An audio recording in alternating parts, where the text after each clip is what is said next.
Dead as Disco is a masterclass of early access. It focuses all the correct things to showcase exactly what this game has to offer with its 1.0 release. The money they've made in sales is likely helping them finally tune and polish the rest of the game, which isn't available at the moment.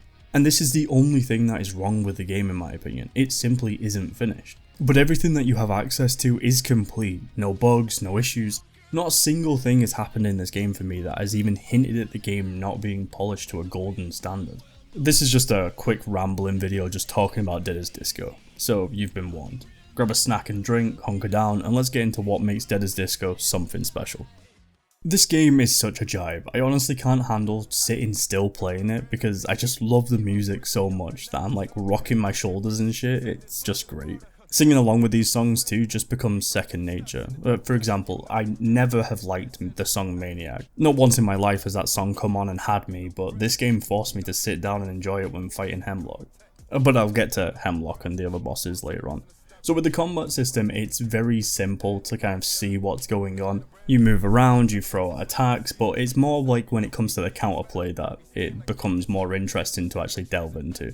So when enemies throw normal attacks, you can counter them and this will have you knock them down a bit of health and maybe stun them. But if you time it perfectly, you can actually get a perfect counter, and perfect counters actually just end enemies right away, apart from like the bosses. But then some enemies will have unblockable attacks, and these are the ones where you have to dodge them, and if you time it correctly, you can dodge them and have a follow-up which will put them in a staggered state, which you can then do an execution.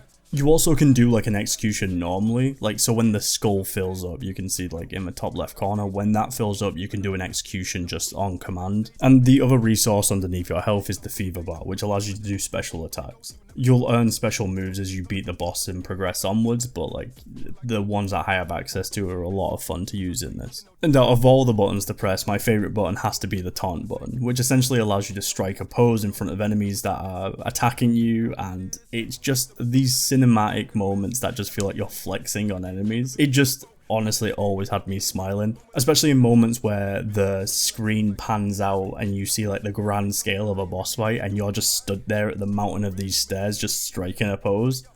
So I guess I should talk about the bosses. There's 4 in total in this early access and they come in 2 styles. So with Prophet and Hemlock, they are melee focused and really in your face. Prophet especially is very quick, and Hemlock kind of doesn't allow you to stay close to him unless you're like on point with your dodging. While Dex and Aurora keep distance with ranged attack but come in for some close attacks before retreating.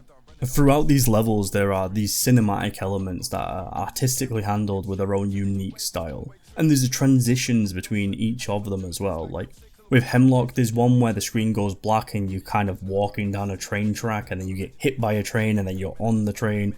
I thought this was really cool. And then there's one with Dex where Dex and Charlie kind of collide, and out of the background a huge Dex kind of cyborg thing grabs them both and it takes them into the next arena. And Aurora has something also similar with this celestial kind of being made out of water in the background grabbing her, and you go into the next.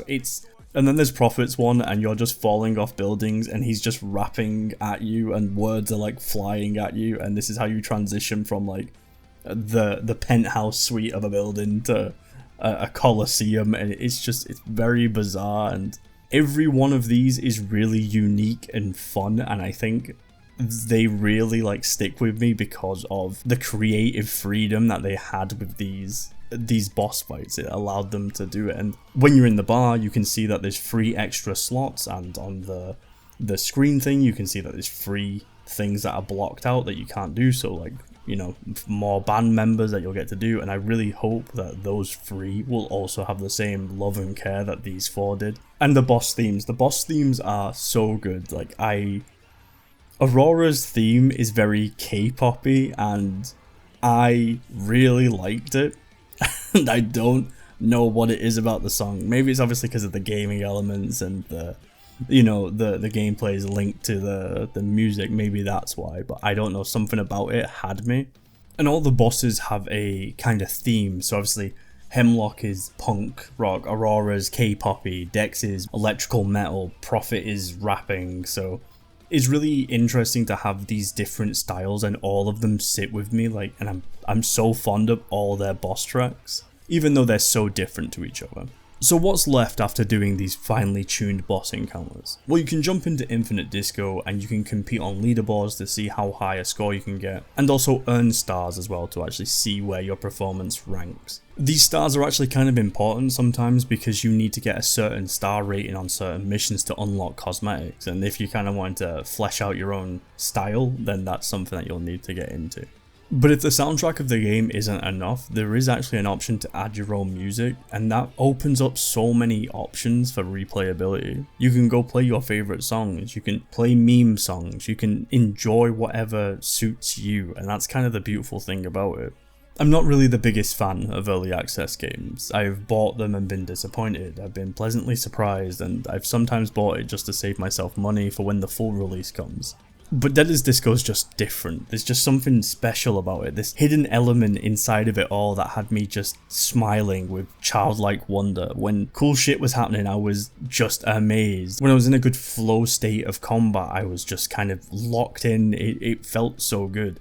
The music hits, the gameplay is fun, and I don't know how to explain it other than there's just something so perfect about this game. Now, obviously, you need to be wanting to have an action game with music and all this stuff. If you're looking for an in-depth narrative, then maybe it's not your cup of tea, but this game is phenomenal. And it's still in early access. The content isn't all there, but what is there is refined and polished to a point where it is acceptable and beyond that. It is like the golden standard of quality. I just can't imagine that the game won't all be like that when the 1.0 release comes. There's also going to be multiplayer as well. Like, I kind of waited on playing this because I was like, I just really want to play the full game. But I'm so glad that I got stuck into it because I've just not felt this kind of like happiness towards a game for a fun perspective in so long. Like, not saying that other games haven't been fun, but there's just something so playfully fun about this. You know, like jumping into a ball pit when you're little, like that kind of thing. I mean, jump into a ball pit where you're an adult, I don't care. But you know what I mean. I hope you know what I mean, or I'm just rambling now. Anyway, like that's my opinions on Dead's Disco in early access. It's just a masterclass of what early access should be, and I'm just so excited about the game. Like, when the game fully releases, like, probably expect another video if you're sticking around because, oh god, it's so good. But anyway, thank you for listening to me ramble. Like, I know that this has been unscripted, there's just way more rambling and nonsense, but yeah, I was just super excited about it, and I felt like if I scripted it, I would have taken out the excitement and the happiness. I would have like sterilized my emotions towards this game out of it, so yeah. Anyway, I hope you have a lovely day and or evening, and I'll catch you next time.